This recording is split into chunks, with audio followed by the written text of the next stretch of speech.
Foi. Motivation. Surpassement. Fortifiez votre intérieur avec le moment de foi. La Bible, elle parle d'une chose très intéressante que Paul parlait aux Thessaloniciens au verset 2, chapitre 1, verset 2, dit comme ça: nous rendons continuellement grâce à qui? À qui, Église? Pour vous tous, faisons mention de vous dans nos prières. Nous rappelons sans cesse l'œuvre de votre foi, le travail de votre charité et la fermeté de votre espérance en notre Seigneur Jésus-Christ devant Dieu, notre Père. Nous savons, frères bien-aimés de Dieu, que vous avez été élus. Que vous avez été quoi? Élus. Vous voyez, Église, regardez une chose avant de continuer. Nous, à l'Église, souvent, nous invitons les personnes à venir. Oh, venez, ne manquez pas. Dimanche, ne manquez pas. Ne manquez pas. Un jour et plusieurs jours d'ailleurs, on a déjà dit le suivant. À vrai dire, on n'aurait pas besoin d'inviter les enfants de Dieu à venir dimanche. S'il y a un jour que les enfants de Dieu n'ont pas besoin d'invitation, ce jour, c'est quel jour? C'est le dimanche. Pourquoi? Parce que si la personne, elle vient à l'église avec cette conviction qu'elle a été élue, que Dieu l'a choisie, elle n'a pas besoin que quelqu'un soit derrière elle pour la quoi? Pour la pousser. Non. Elle n'a pas besoin que quelqu'un la fasse lever de son lit. Elle sait. Elle comprend l'importance et ce qui représente pour elle le fait de venir dans la maison de Dieu. Dans la maison de Dieu. Chercher la face du Seigneur. Chercher la présence de Dieu. Mettre nos pieds dans l'église. La personne qui croit qu'elle est élue, quand elle met les pieds dans l'église, elle a en elle, dans son intérieur, une confirmation. Elle ne sent absolument rien. Elle a une confirmation, c'est différent. Elle a en elle une conviction. Dieu est ici. Dieu est ici.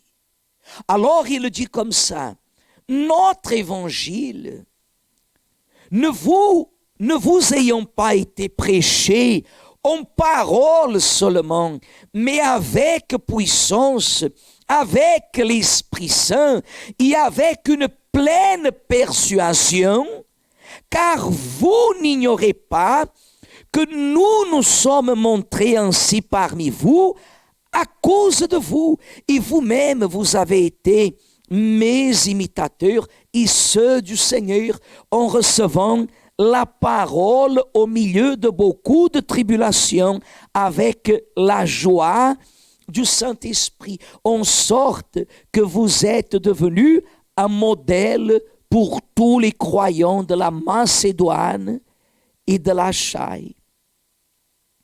Amen.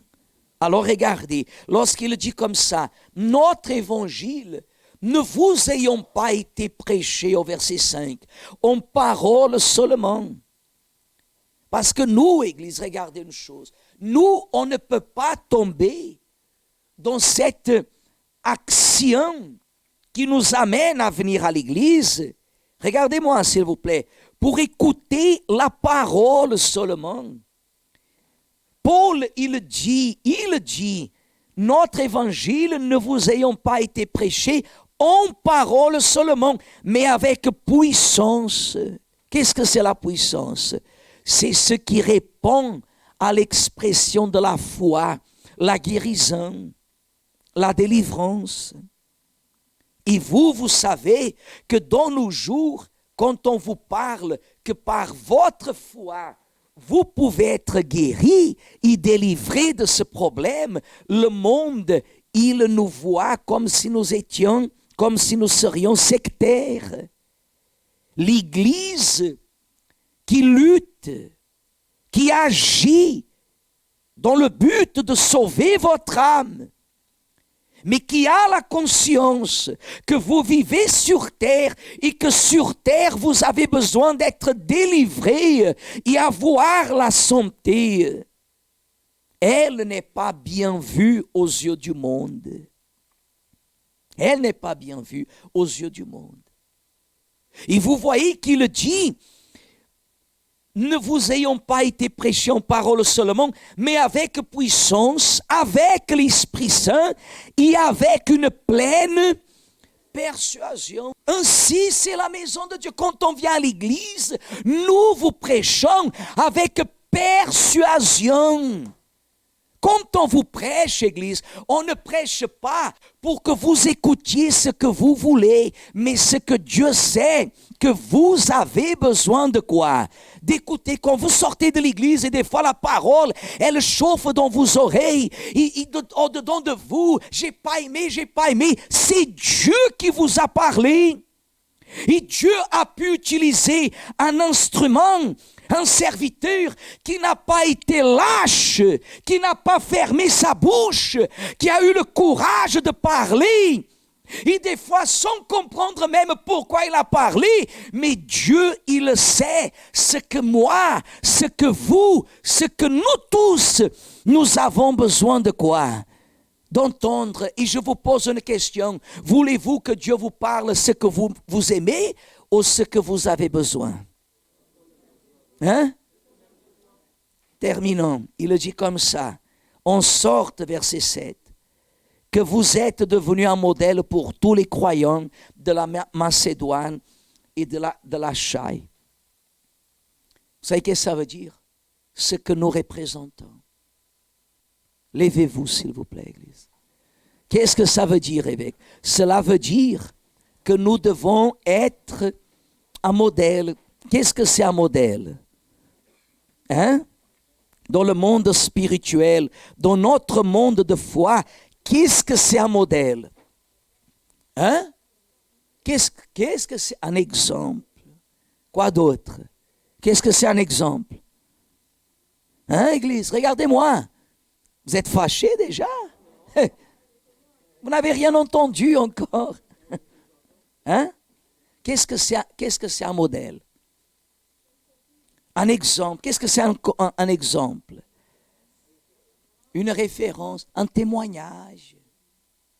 Vous devez être un témoignage, monsieur, dame. Vous devez être un témoignage. Pour qui, évêque? Pour celui qui vous regarde maintenant. Qui est en train de vous regarder? Hein? Qui est en train de vous regarder maintenant? Non, ce n'est pas Dieu. Qui vous regarde? Qui vous regarde? Qui? Non. Oui, c'est la famille. Moi, exact, c'est la famille. Mais qui vous regarde, c'est moi qui vous regarde. Oh, vous ne voyez pas que je vous regarde.